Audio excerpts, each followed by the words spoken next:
మొన్న 4వ తేదీ ఆవులు పోయినాయని చెప్పినా కదా, అదే ఆవులే ఇప్పుడు ప్రస్తుతానికి చిక్కినాయి. ఈ రైతు ఎక్కడ చిక్కినాయి, ఏ వలన చిక్కినాయి, ఎవరు దీని ఆశకి తెలిపినారు అనేది రైతుని తెలిసి కనుక్కుందాము. పణేందర్ రెడ్డి. నా పేరు పణేందర్ రెడ్డి. మంగళవారం క్రితం మీకు ఇంతకుముందు వీడియో పెట్టినాను ఆవులు పోయినాయని. నాకు నిన్న శుక్రవారం సాయంత్రం 5 గంటలకు నాకు ఆవులు పుంగనూరులో సుబ్రహ్మణ్యం వ్యక్తి దగ్గర ఆవులు ఉన్నాయి. ఇవి మా తోట పక్కన ఒక పిల్లోడు సోమిరెడ్డిని తీసుకొని పోయి ఆడమ్మ వచ్చినాడు ఆవుల్ని. బులోరో డ్రైవర్కి వచ్చారు. బులోరో డ్రైవర్ వచ్చి మాకు వాడి మీద కేసు అయిన డౌట్తో మా మీదకి వచ్చి మా తాకు వచ్చి చెప్పినాడు. ఆ బులోరో డ్రైవర్ పిలిచిపోయి మా పలంతా ఆవులు ఉన్నాయని చెప్పి చూపించాడు మాకు ఆవులు.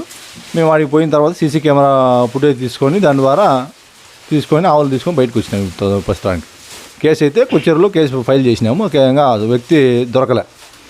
నమ్మకమైన మనిషి. అతనికి ఎక్కడైనా ఊరికి పోయినప్పుడు పాలు పిండించేదానికి కానీ, తోటలో స్ప్రింకర్లు మార్చేదానికి కానీ బాగా అనుకూలంగా ఉండే వ్యక్తి. అతనే ఇట్లా మోసం చేసినాడంటే దీన్ని బట్టి రైతులు ప్రతి ఒక్కరూ ముందు జాగ్రత్తగా ఊరికి దూరంగా కట్టేసుకుండవచ్చు, ఎడుంగా కట్టేసుకుండవచ్చు. ఎవరైనా సరే రైతులు పోటు తీసుకొని ఇడుగు చేసి పెట్టుకుంటే ఏ పద్ధతి యూజ్ అవుతుంది. పేపర్కి ఇవ్వచ్చు, పోలీస్ స్టేషన్కి ఇవ్వచ్చు, ఏమిటికైనా ఇవ్వచ్చు. సేఫ్ అయినాడు, అందరూ ఆనందంగా ఉన్నాడు. ఆ రైతు ఆనందం పట్టేకి చూసేకి లేదు. ప్రతి ఒక్కరికి షేర్ చేసిన వాళ్ళందరికీ ధన్యవాదాలు.